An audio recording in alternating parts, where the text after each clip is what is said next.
Deixa eu te fazer uma pergunta. Como que pode os alunos estudarem 8, 9, 10 anos na escola e mesmo assim errar o básico? Essa é uma realidade, infelizmente, do Brasil. O Brasil ele não tem um problema de qualidade de professores, o Brasil não tem problema nem em qualidade de alunos. Nós erramos no método. Claro que políticas públicas são a base para uma boa educação.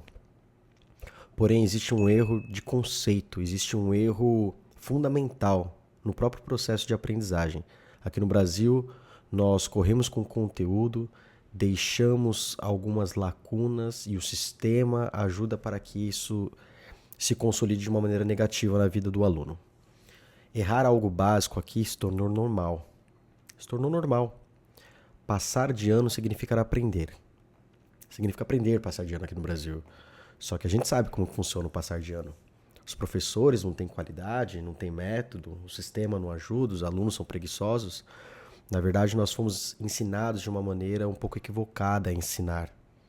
A gente corre contra o tempo, é muito conteúdo, pouca consolidação. O Brasil, ele se gaba de bastante disciplina, muito conteúdo técnico, mas ao mesmo tempo nós não permitimos que o aluno, se ele não aprender sim o conteúdo, ele não repita de ano. Isso não existe. Se o aluno não consolidar o conhecimento, ele vai passar para o próximo ano e o professor do próximo ano que se vire. Essa é a realidade da educação brasileira. Enquanto professor, tanto de rede pública quanto rede privada, eu sinto essa dificuldade. Tá? O sistema ele é feito para atrapalhar nesse sentido.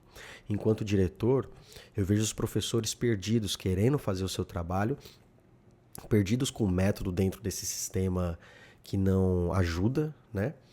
E aí vem o cansaço, toda a exaustão mental. Então, se você é professor, eu entendo muito bem, você vai entender o que eu estou dizendo nesse vídeo. Meu nome é Thiago Watanabe, eu sou professor, sou diretor, vice-diretor na rede pública, a convite do secretário, sou diretor da escola na rede privada, sou membro efetivo do Conselho Municipal de Educação. Comecei minha carreira como professor de matemática, passei por pedagogia, passei por todos os segmentos, desde a educação infantil até o ensino médio. Fui coordenador do Fundamental 2 e médio e agora como diretor. Então eu passei por diversas áreas e o meu trabalho então tem sido ajudar professores a se tornarem referência mesmo com esse sistema. Países como Japão, Singapura, Coreia, são países que têm, claro, todo um investimento educacional diferente. Porém, se nós formos esperar somente o investimento de políticas públicas, é melhor desistir de um resultado mais satisfatório do nosso trabalho. A gente tem que se contentar com o que a gente tem. Então, eu até mesmo por ter vindo de família japonesa, eu aprendi, sem termos técnicos, essa estrutura de ensino que eles utilizam lá. Então eu decidi fazer de uma maneira didática. E é dessa forma que eu trabalho com os meus alunos. Lá não tem pressa para se aprender o conteúdo.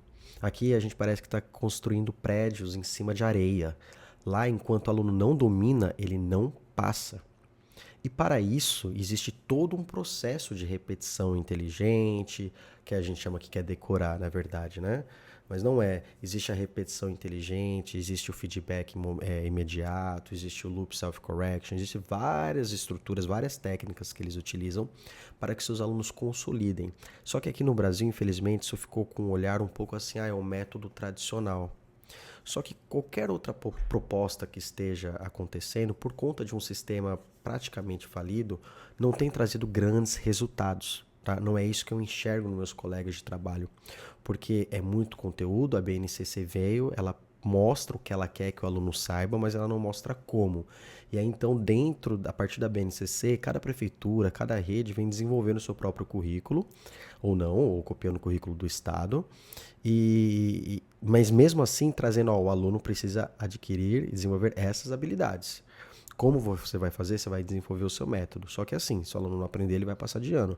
Só que o seu colega do ano passado vai te passar alguns alunos com lacunas e você vai ter que preencher essas lacunas. Você vai estar no terceiro, quarto, quinto ano, tem aluno que não está alfabetizado, então você vai ter que alfabetizar também. Então assim, lindo e maravilhoso no papel, porém na prática, é um sistema falido, né?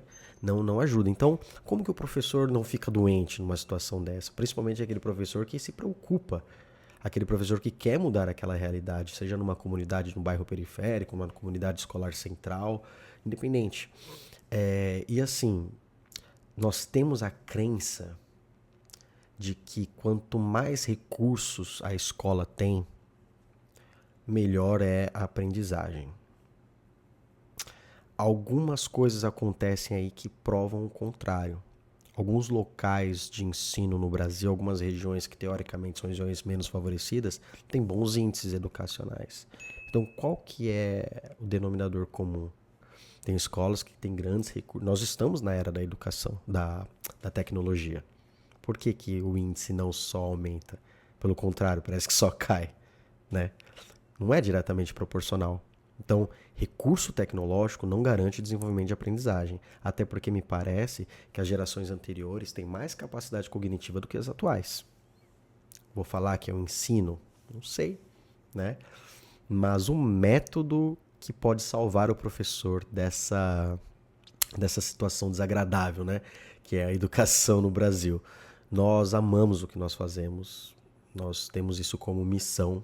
Eu vejo no olhar dos professores, por onde eu passo, nas formações que eu entrego, e eu entendi o que funcionou para mim, utilizar estratégias orientais, que professores japoneses, coreanos, singapurenses utilizam em sala de aula, e eu apliquei isso tanto na escola particular quanto nas escolas públicas de bairros periféricos. E o que é interessante é que são estratégias, presta bem atenção no que eu vou falar agora. São estratégias, muitos professores ficam bravos comigo, mas é a realidade.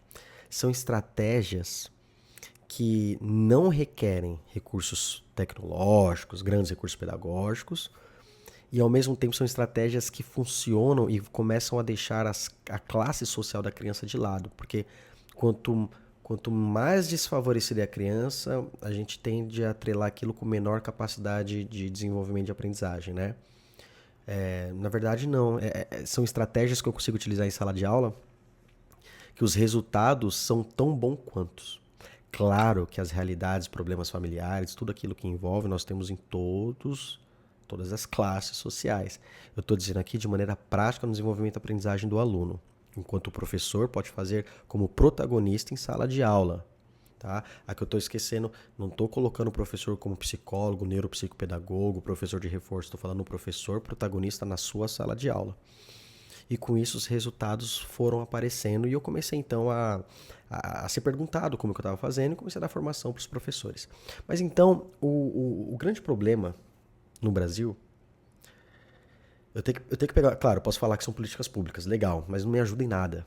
Agora, de imediato, eu posso dizer que é o método. Porque eu tenho um problema, eu tenho um sistema falido que me atrapalha em diversas camadas e eu preciso então escolher um método que eu perfure todas essas camadas e comece a ofuscar o poder delas sobre a realidade do chão da sala de aula, na escola. E eu, na minha experiência, desde o ensino médio, da educação infantil ao ensino médio, escolas públicas e privadas, na coordenação, na direção, o que eu vejo é que as técnicas orientais de ensino, que esses professores lá utilizam, tanto escolas do interior quanto escolas centrais, funcionam e requerem somente o que? Uma lousa, um quadro, caneta e giz e o aluno com caderno. E o professor precisa ter a humildade constante de mudar a sua mentalidade e de aprender estratégias novas para lidar com essa realidade que a gente vive. O aluno está no 5º ano, não está alfabetizado, porém, ao mesmo tempo, ele domina o celular e acessa conteúdos que estimulam demais. Então, você percebe que é incoerente uma geração tão atuante com a tecnologia, porém tão enfraquecida no desenvolvimento pedagógico? Eu acho que a educação básica precisa voltar a ensinar o básico. Tudo que falta na sociedade recai sobre a escola. Então, se os adultos não têm a conscientização, precisamos educar desde cedo. Aonde? Na escola. Tudo vai para a escola. Mas é só jogado. E o professor que então desenvolva a sua forma de ensinar. É uma demanda real? É. Porém, a educação básica precisa voltar a ensinar o básico. Nós não conseguimos, não estamos fazendo o básico bem feito de tão grande que é a demanda. Então, eu sei que não é um vídeo comum que os professores falam, mas é a realidade dos professores. Mas a gente precisa focar no básico, no arroz, feijão, língua portuguesa e matemática. E como estruturar isso de uma forma e eu ter a humildade de aprender novamente a perfurar essas camadas de um sistema duro, né, engessado e feito, parece que é feito para ser falido, e atingir de verdade o desenvolvimento técnico-pedagógico dos meus alunos. Tá? O meu olhar, então, foi para países que dominam os rankings de educação. Não posso mudar a minha cultura a curto prazo, como eles têm a cultura deles, e nem os investimentos de política pública, até porque está atrelado, né? Mas eu posso pegar estratégias, utilizá-las em sala de aula, coloquei em dados isso e vi o resultado que me trouxe. Então, os alunos não aprendem o básico porque o básico não está sendo trabalhado como deveria. Porque os alunos não podem mais repetir de ano. Porque os pais estão confundindo qual é o verdadeiro papel da escola. Porque os professores estão cansados de secar gelo. Então, a estratégia precisa mudar para nós, professores, podermos voltar a cuidar da nossa saúde física, mental e espiritual.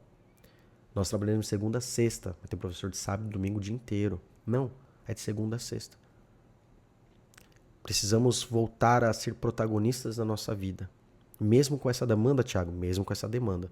Então, eu junto duas coisas, estratégias orientais e tecnologia.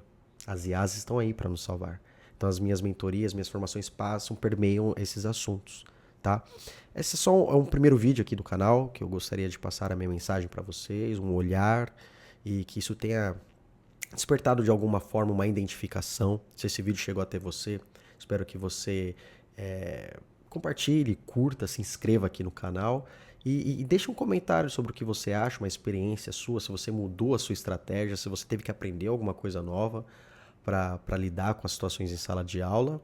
E vamos trocando figurinha, vamos aprendendo juntos, tá? Aqui eu vou compartilhando conhecimento com vocês, algumas estratégias que eu utilizo, ferramentas digitais para facilitar a nossa vida, como que eu lido com escolas, como que eu lido com pais, como que eu lido em reuniões, situações diversas da sala de aula que nós enfrentamos, nas diversas camadas aí da sociedade.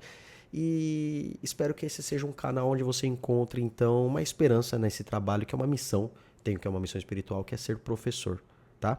Um beijo para você, seja muito bem-vindo de novo e até a próxima.